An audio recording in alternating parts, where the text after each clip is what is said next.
I'm Loz James, and this is the Content Champion Podcast, the content marketing and SEO show where you can learn actionable techniques from real-world examples.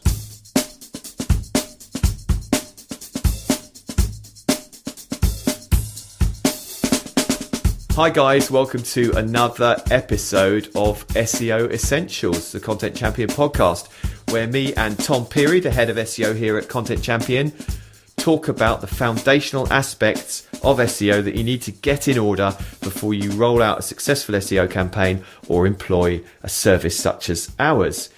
This time we're talking about link auditing. That's really assessing your website backlink profile and how we do this. So Tom, how do we assess a backlink profile? Yeah, it's a good question because it's for those unfamiliar with what impacts links have or how to find how your site has them. It's going to be a bit daunting. So we'll try and break it down into a few ways that you can do this. So first thing is you should always have a Webmaster Console account, previously known as Webmaster Tools. I still call it that. I think it's a better name.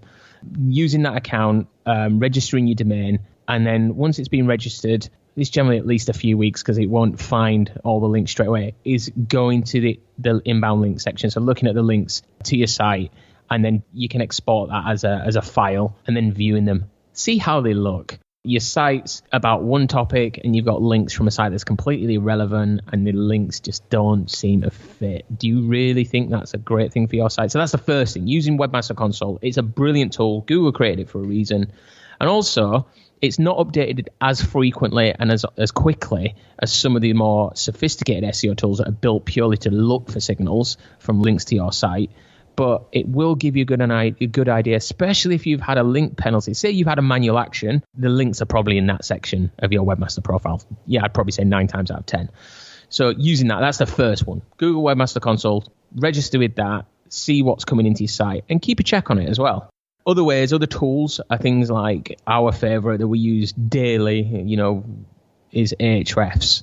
Ahrefs.com, in my opinion, is the best link auditing tool there is. There's also Moz and some other great tools out there, but I find it works quicker. It finds links faster that are coming in. Also tells you when links are disappearing. They have different, packages available, but Ahrefs is fantastic because it's going to tell you very quickly what links are coming in. And if you've seen a huge spike in links that you're not responsible for, not aware of, don't know how they're getting there, it's going to find them probably before Google does, before it indexes them, causes any problems. So you can actually deal with the problem before it becomes a problem.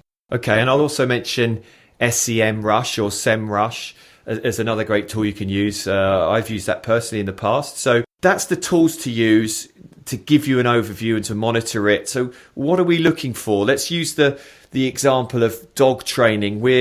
In the first instance, we need to consider the anchor text profile and make sure it's not over-optimized. So what does this mean? That's a brilliant question because that's the first thing we look for in a link profile, is looking at the anchor text being the keyword that's overlaid on that URL pointing back to your site, that link.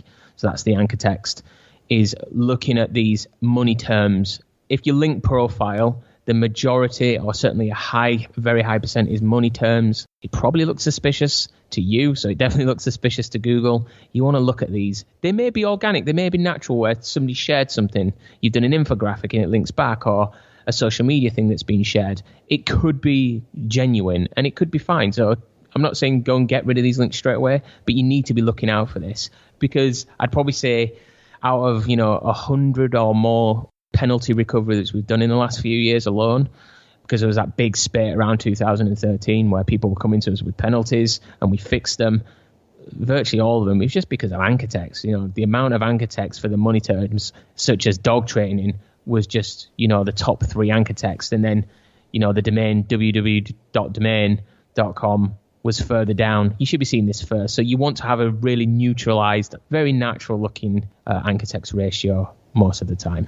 And let's be clear, tools like Ahrefs will show you pretty obviously if you've got a page about dog training and all the links coming into it just say dog training, dog training, dog training, exact match anchor text, that percentage is going to be way too high and could then get you either a algorithmic or manual link penalty. Yeah, and the other thing is as well, if the money term like dog training is 90% of all your links or whatever percentage it is, and then you try and find that search term in Google to see where you rank and you don't come up, that's probably a good indication that Google's either ignoring with the latest algorithm changes and just ignoring those links, or it's had a manual action, and you'd see that in your Webmaster Console. Okay, so we're not going to talk about, in any great detail what makes a great link, but when we are looking through our list of all these links that we've got coming into our site, we do need to consider, in the first instance, the anchor text profile, make sure it's not over-optimized for specific keywords. And then we need to look at where are these links coming from? What's the domain authority, the page authority, the overall quality of the site? Go and look at those sites and see if they're good quality or not. Would you want a link from them? Also look at the external links going out from those sites. Where are they linking to? Are they dodgy, neighborhoods and all that sort of thing? And then we need to consider things like the link contextuality and, do they appear naturally within the content itself? So talk a bit about all that. With contextuality, let's start with that because I think that's a really good one, because you can build links, but a link can have a positive effect, a negative effect. It can do also nothing as well, depending on the type of link. So look at where these links are. You can't control what's coming into your site because, let's be honest, anyone can link to your site and mention it in any platform. You could be on a forum that's to do with motoring, cars or something, and somebody within the general chat forum has asked, about dog training, and it's linked back. That could be contextually right because it's within a thread. You wouldn't necessarily want to remove that. However, if you start to see lots of different links, the anchor text is always a signal, but the contextuality, if they're coming from lots of different sources, I'm talking high volumes from sources that aren't really relevant, they don't have any contextual reference. But this means you have to look at each link individually. It's not something you just take a snapshot and go, let's disavow these links or let's delete these or whatever, contact these sites. You need to be looking at each one. And if you've got thousands of links or hundreds of links, it's going to take time. You're listening to the Content Champion podcast, available at contentchampion.com and on iTunes. Okay, let's back up a little bit because we have had examples with clients where we've been through individually the links in spreadsheets and we've seen that these links are, for want of a better term, bad links. We've looked at the authority, we've looked at the sites, we've looked at the anchor text, we've looked at where they're linking to, all those things, and we're considering, okay, we don't really want those linking back to our client's site. They could still be passing value to help that client's site to rank. However, in the long term, we don't want to risk that site getting a penalty because those links in great numbers are still pointing to the site. So then you have to make a real value judgment, sometimes be a bit brave about this. Okay, we know we might get a little bit of a hit from taking those links away, but the overall value in the long term is going to be better as we build new, better links and don't have those sort of bad domains, those non-contextual bad links, over-optimized anchor text links pointing back to the site. So this is when we go on to, what we do about it. And this is where you're looking at, not making a knee-jerk reaction to cull all those links, but going through them all, as you say, one at a time and making a spreadsheet up. So talk us through that process. I recommend using multiple tools. So not just using Webmaster Console, using Ahrefs, Moz, other things like that, if you have access to them, and collating these into one file so you don't have duplicate links. Then going through those, and once you've looked through them all, just mark next to each one with an X or something, just to say unsure about this link. I generally grade them. So I will look at, maybe on a 1 to 3 scale, 1 being not severe and 3 being this needs to be removed and actioned immediately. And going through these, and I wouldn't necessarily suggest that when it comes to disavowing, which we can go into in a bit, is doing it in stages. Especially if you've got a lot of links that you're unsure about. This knee-jerk reaction is really common to just cull all these links, it'll be fine. You're probably going to see a dip as well, even if you're trying to recover, because these links were propping up with link juice and giving you some SEO benefit. So going through and doing them in stages and doing them over a period of weeks and months, getting the real severe ones that you really definitely think, this looks dodgy to me, I want nothing to do with it. And, the web span teams at Google do say, if you're unsure, disavow it. Don't go cull all your links, don't disavow them all. But if you're unsure and you're saying, I really definitely don't want this site to be mentioning me, I want to disavow it. And it's worth making the point here that good SEO takes time. It's either time or money to do properly, because some of these tools that we've mentioned in the show, they will spit out lists of links that they think are are bad and ready to disavow. And some of the tools out there enable you to create a disavow file automatically and then submit it automatically through your Webmaster Console account. And this, again, isn't necessarily the right thing to do. You should take a more measured approach to it on a custom basis and go through it on a sort of bespoke level, as you say, looking at them all and then doing it over time. So off the back of that, how do we submit that manually if we want to submit a disavow file through Google Webmaster Console? Okay, so creating your disavowed file, there's some great guides out there how to do it. Google even provide one, but it's a simple text file. It's not an Excel file. It's not, it's not a CSV file. It's a text file, .txt.